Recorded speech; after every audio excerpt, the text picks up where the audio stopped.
साथियों, आप सभी का इस YouTube चैनल भोज एकेडमी में स्वागत है। तो आज के वीडियो में हम लेकर के आए कक्षा 10वीं के सामाजिक विज्ञान विषय में इतिहास के अध्याय 1 का यह पार्ट 4 है। इसके पहले भी आपको 3 पार्ट डाले जा चुके हैं।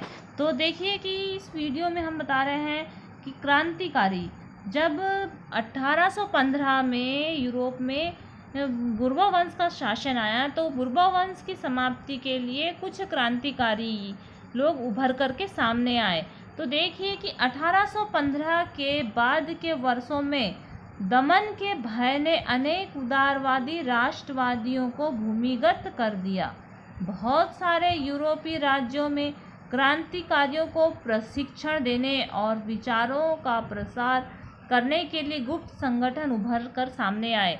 मतलब कि ये इसलिए कि जो राजवंश है, राजवंश की समाप्ति और अपनी मांगों को पूरा करने के लिए क्रांतिकारी लोग सामने आए। उस समय क्रांतिकारी होने का मतलब ये था कि राजतांत्रिक व्यवस्था का विरोध करना। क्रांतिकारी होना मतलब जो राजा के द्वारा व्यवस्थाएं चलाई जा रही है, तो राजा के द्वारा चलाई जाने वाली व्यवस्थाओं का विरोध करने के लिए क्रांतिकारियों का जन्म हुआ। और जो वियना कांग्रेस के बाद स्थापित की गई थी और साथ ही स्वतंत्रता मुक्ति के लिए प्रतिबद्ध होना और संघर्ष करना क्रांतिकारी होने के लिए जरूरी था।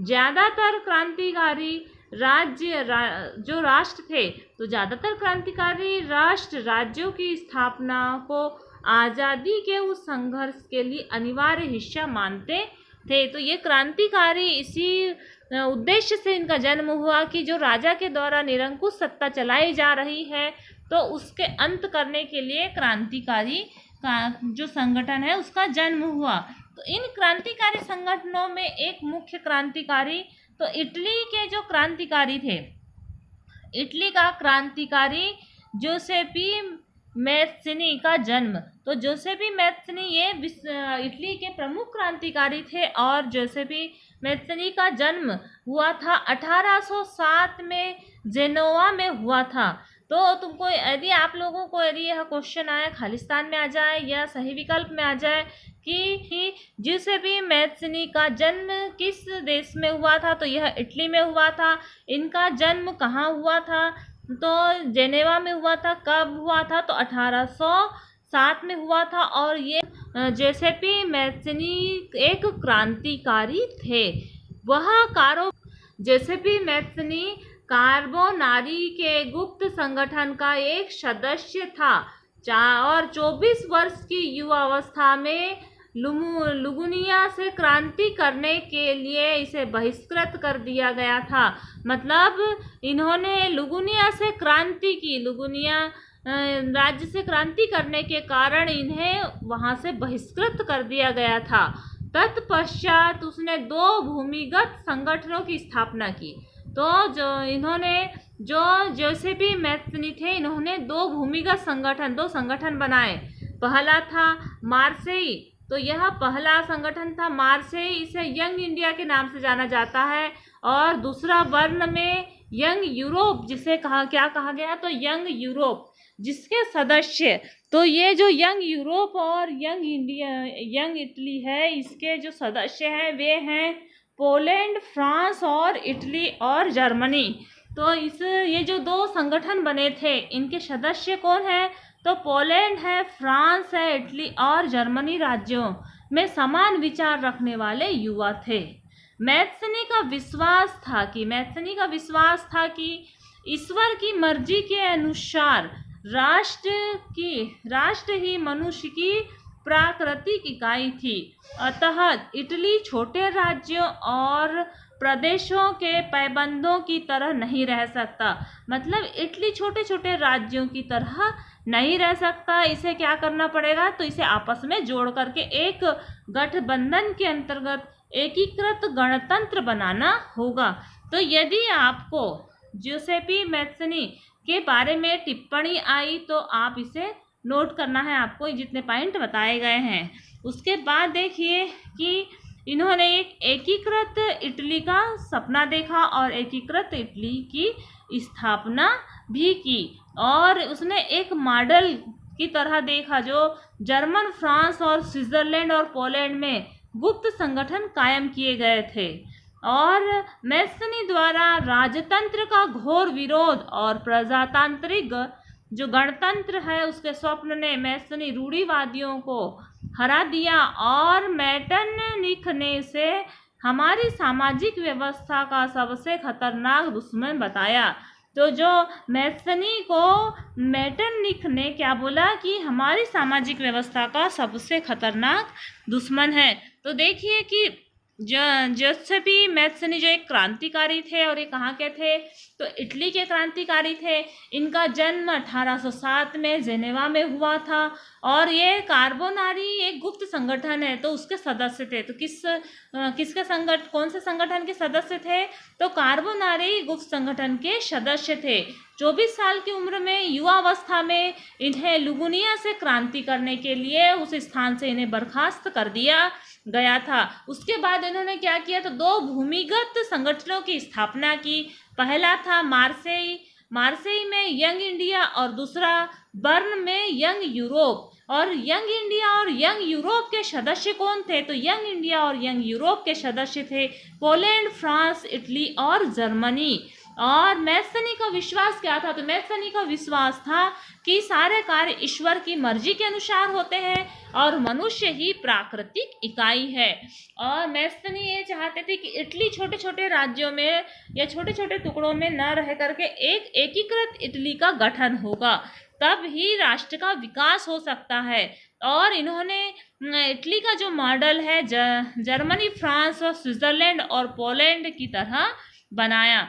और मैत्सनी जो राजतंत्र है, राजतंत्र का घोर विरोध करते थे, मतलब राजा की जो शासन व्यवस्था है उसका घोर विरोध करते थे। तो किस प्रकार की शासन व्यवस्था चाहते थे, तो ये प्रजातांत्रिक गणतंत्र पर आधारित शासन व्यवस्था चाहते थे। तो ये इस प्रकार से यदि कभी भी प्रश्न पूछा जोसेफी मैत्सनी के बारे में टिप्पणी लिखिए तो आपको इन्हें नोट करना है। तो अब इसके बाद हम देखते हैं कि क्रांतिकारियों का युग। तो क्रांतियों का युग कब प्रारंभ हुआ, 1830 से 1848 के मध्य क्रांतियों का युग प्रारंभ हुआ। तो जिस प्रकार से 1815 में बुर्बो वंश के राजा बने, मतलब बुर्बो वंश के हाथ में राजा का शासन आया, तो इस समय उसके बाद से फिर क्रांतियाँ प्रारंभ हुई। तो जैसे जैसे रूढ़िवादी व्यवस्थाओं ने अपनी ताकत और भी मजबूत बनाने की कोशिश की, यूरोप के अनेक क्षेत्रों में उदारवाद और राष्ट्रवाद को क्रांति से जोड़कर देखा जाने लगा। इटली और जर्मनी के राज्य, ऑटोमन साम्राज्य के सूबे और आयरलैंड और पोलैंड ऐसे कुछ क्षेत्र थे। तो इटली और जर्मनी के राज्य और ऑटोमन साम्राज्य के सूबे, आयरलैंड और पोलैंड ऐसे कुछ क्षेत्र थे। इन क्रांतियों का नेतृत्व उदारवादी राष्ट्रवादियों ने किया, जो कि शिक्षित, मध्यम वर्गीय और विशिष्ट लोग थे। तो जैसे क्रांति का युग, तो ये क्रांति किसने की, तो क्रांति की मध्यम वर्गीय लोगों ने। क्रांति किसके द्वारा प्रारंभ हुई, तो क्रांति प्रारंभ हुई उदारवादी राष्ट्रवादियों ने किया, जो कि शिक्षित, मध्यम वर्गीय विशिष्ट लोग थे, जिसमें प्रोफेसर, स्कूली अध्यापक, क्लर्क और वाणिज्यिक व्यापार में लगे मध्यम वर्गीय लोग शामिल हुए। तो ये क्रांति में ये लोग शामिल हुए जो कि एक मध्यम वर्गीय लोग थे। उसके बाद देखिए कि प्रथम विद्रोह, तो फ्रांस में प्रथम विद्रोह कब हुआ, तो फ्रांस का प्रथम विद्रोह 1830 में, जुलाई 1830 में हुआ था। तो कभी पूछा फ्रांस का प्रथम विद्रोह कब हुआ, तो फ्रांस में जो प्रथम विद्रोह है ये जुलाई 1830 में हुआ। बुर्बो राजा कब बने थे, तो 1815 के बाद हुई रूढ़िवादी प्रतिक्रिया के दौरान सत्ता में बहाल किया गया। और इसमें जब उदारवादी क्रांतिकारियों ने उखाड़ फेंका, तो जो इस सन 1815 में क्या हुआ, बुर्बो वंश के राजा, मतलब जो भी शासन व्यवस्था है वो राजा के हाथ में हुई। इसकी जगह वे संवैधानिक राजतंत्र, तो जो मध्यम वर्गीय व्यक्ति था वो क्या चाहता था कि संवैधानिक राजतंत्र, मतलब संविधान के द्वारा शासन व्यवस्था चलाई जाए। तो संवैधानिक राजतंत्र जिसके अध्यक्ष कौन चुने गए, तो संवैधानिक राजतंत्र के अध्यक्ष चुने गए लुई फिलिप्स। तो संवैधानिक राजतंत्र के अध्यक्ष कौन थे, तो वे थे लुई फिलिप्स। तो क्रांतिकारी की जो क्रांतिकारी समय है, क्रांतिकारी जो संगठन है, ये कब से प्रारंभ हुआ था, तो 1830 से प्रारंभ हुआ था। और इसमें कौन लोग थे, तो मध्यम वर्गीय लोग थे। मध्यम वर्गीय लोग में प्रोफेसर है और स्कूली अध्यापक, क्लर्क और वाणिज्यिक व्यापार में लगे हुए मध्यम वर्गीय लोग थे। ये किस प्रकार से संघर्ष करना, ये यानी किस प्रकार का शासन व्यवस्था चाहते थे, तो ये संवैधानिक राजतंत्र स्थापित करना चाहते थे। मतलब भले ही राजा का शासन चले लेकिन उस पर अंकुश किसका हो, तो संविधान का अंकुश हो। और संवैधानिक राजतंत्र की स्थापना की और उसके अध्यक्ष किसे बनाया गया, तो लुई फिलिप्स को बनाया गया। तो इस प्रकार से ये हो गया आपका क्रांति का युग। क्रांति के युग के बारे में आपको इस प्रकार से नोट करना है। उसी प्रकार हम देखते हैं कि मेटरनिख ने एक बार टिप्पणी की थी कि जब फ्रांस छिकता है तो पूरे यूरोप को सर्दी हो जाती है। मतलब फ्रांस में यदि कोई भी चीज़ हुआ तो वह पूरे यूरोप भर में फैल जाती है, जिसका फलस्वरूप क्या हुआ, तो United Kingdom of the Netherlands से अलग हो गया। तो यूनाइटेड किंगडम नीदरलैंड से अलग हो गया। तो इस प्रकार अब हम अगला प्रश्न देखते हैं कि यूनान का स्वतंत्रता संग्राम। तो यूनान का स्वतंत्रता संग्राम किसे कहा जाएगा, या यूनान का स्वतंत्रता संग्राम पर टिप्पणी लिखिए। तो इसका आंसर देखिए, एक घटना जिसने पूरे यूरोप के शिक्षित अभिजात वर्ग में राष्ट्रीय भावनाओं का संचार हुआ। मतलब किसमें, जो पढ़े लिखे शिक्षित अभिजात वर्ग है उसमें क्या हुआ, राष्ट्र के प्रति प्रेम की भावना का जन्म हुआ। उसे कहा जाता है यूनान का स्वतंत्रता संग्राम। 15वीं सदी से यूनान ऑटोमन साम्राज्य का हिस्सा था। तो 15वीं सदी में से यूनान किसका हिस्सा था, तो ऑटोमन साम्राज्य का हिस्सा था। किसका हिस्सा था, तो ऑटोमन साम्राज्य का हिस्सा था। यूरोप में क्रांतिकारी राष्ट्रवादी की प्रगति से यूनानियों का आज़ादी के लिए संघर्ष। तो यूनानियों का आज़ादी के लिए संघर्ष कब प्रारंभ हुआ, तो यूनानियों का आज़ादी के लिए संघर्ष 1821 में प्रारंभ हुआ। और यूनान में राष्ट्रवादियों को निर्वासन में रह रहे यूनानियों के साथ पश्चिमी यूरोप के अनेक लोगों का भी समर्थन मिला। तो जो राष्ट्रवादी, यूनान में राष्ट्रवादियों को किसका समर्थन मिला, तो जो शिक्षित वर्ग था उसको निर्वासित लोगों का, मतलब जो गरीब तबके के लोग थे उनका समर्थन मिला। तो जो यूनान में राष्ट्रवादी हैं उन्हें यूनान के गरीब लोगों का समर्थन मिला और अनेक लोगों का समर्थन मिला जो कि प्राचीन यूनानी संस्कृति के प्रति सहानुभूति रखते थे। जो पुरानी यूनानी संस्कृति के प्रति सहानुभूति रखते थे उन सभी का क्या मिला, इनको तो समर्थन मिला। कवियों और कलाकारों ने भी यूनानी को सभ्यता का पालना बताया। जो कवि और कलाकार थे उन्होंने यूनानियों को क्या बोला कि सभ्यता का पालना है, सभ्यता को सुरक्षित रखने वाला है कर प्रशंसा की। एक मुस्लिम साम्राज्य विरुद्ध यूनान के संघर्ष के लिए जनमत जुटाए गए और कवि और अंग्रेज कवि लॉर्ड बायनर ने धन इकट्ठा किया और बाद में युद्ध में लड़ते हुए उनकी मृत्यु हो गई। उसी प्रकार हम देखते हैं अंततः 1832 की कुस्तुनतुनिया की संधि से यूनान एक स्वतंत्र राष्ट्र बना। तो यूनान कब स्वतंत्र राष्ट्र बना, तो यूनान 1832 में एक स्वतंत्र राष्ट्र बना।